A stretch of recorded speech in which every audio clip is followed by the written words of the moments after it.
For nearly 50 years, the Spirit of America Festival has been more than just a 4th of July tradition held in Decatur, Alabama. For area residents and visitors from across the southern states, it has provided an opportunity for us to come together as families, as a community, and as Americans to remember, honor, and celebrate the true spirit of this nation. The name Spirit of America says it all. It signifies our respect for those who have put their lives on the line or who have given their lives to defend the freedoms we cherish. It commemorates the founding of our nation. It celebrates patriotism, talent, leadership, dedication, and the true beauty of the American spirit. We're here tonight at a great celebration, a birthday party for the nation. We come together to honor those who invented this country and who saw to it that it would always be a place of high ideals. And we celebrate those who in each generation have protected those ideals and advanced the cause of democracy. We're honored to gather with you as a community to give respect to those that helped create this nation, who fought to give us our independence, and who labor today to make our democratic way of life something the world aspires to emulate. Welcome to the 2014 Spirit of America program.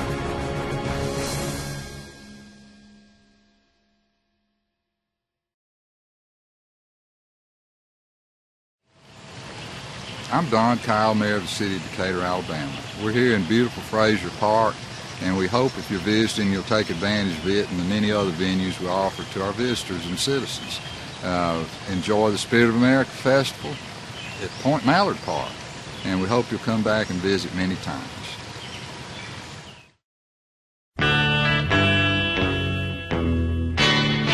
The festival began in 1967 during the rising protests over U.S. involvement in the Vietnam War. The citizens of Decatur, however, wanted to show their support for the fighting men and women of the armed forces.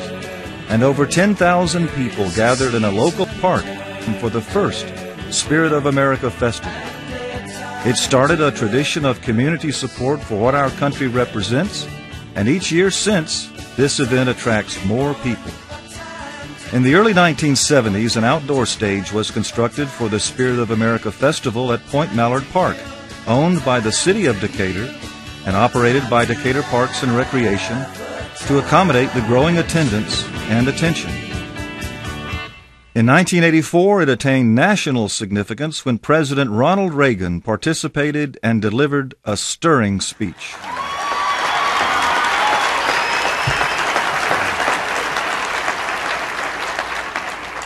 What a wonderful festival this is. And one of the most impressive things about it is that you began this annual 4th of July celebration 18 years ago, when some people said that patriotism was out of style back in that period.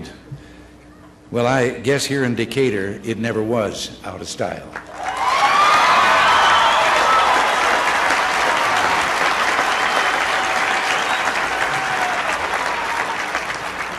When other people were burning our flag, you were waving it. And I don't know if a president has ever thanked you for that, but please accept my gratitude and admiration. The Spirit of America Festival has changed over the years, but the core is still a patriotic celebration of our freedoms and a ceremony to honor heroes who sacrificed to make our community and country a better place for us all.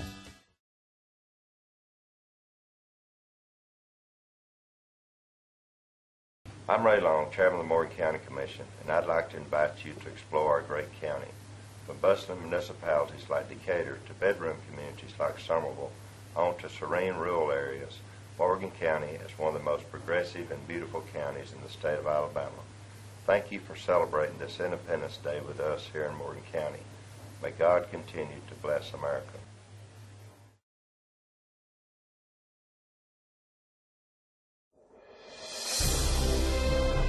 In keeping with the patriotic theme of the event, several awards have been created to honor individuals and groups that best exemplify the American spirit.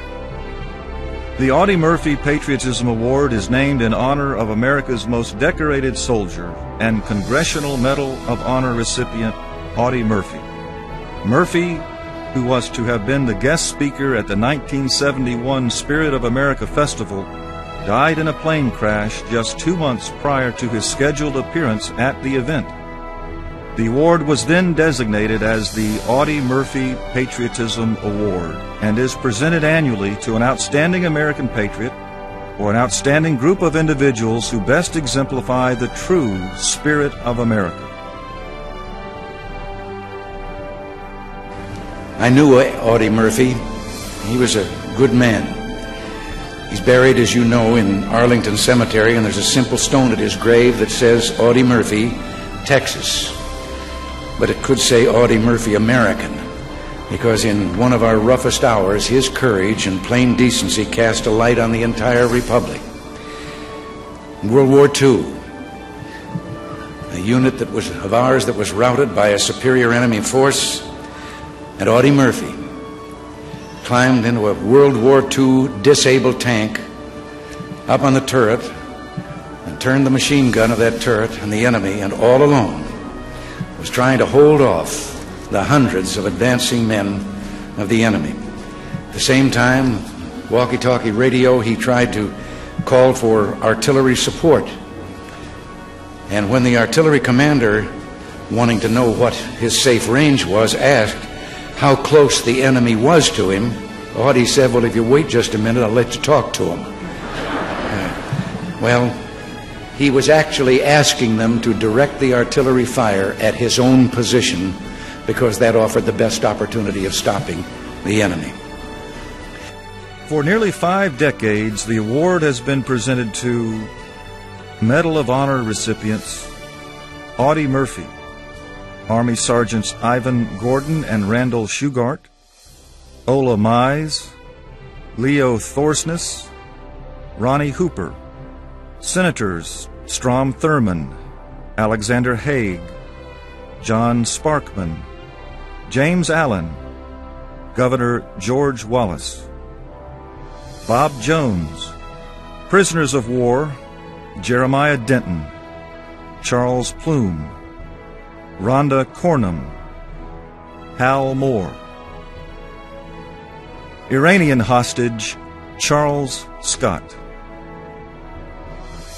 Airmen, Marines, soldiers, sailors, astronauts, Purple Heart recipients, coaches, governors, and more. In 2007, the Patriotism Award was presented to Marine father, retired Lieutenant Colonel John D. Harrell, Jr., who was decorated in the Vietnam War, and his son, Major John D. Harrell III, a Silver Star recipient in the Iraq War. In addition, previous distinguished winners include Johnny Cash, Jesse Owens, Paul Bear Bryant, the New York City Police Department and Fire Department of New York City for their valiant 9/11 efforts, Homer Hickam, and in 2012 the award was presented to Laura Ayers. Last year, Cecil Chandler received the award for his service in the Korean War, where his quick thinking and decisive action saved all 150 men and equipment of the 1343rd Combat Battalion, Company A.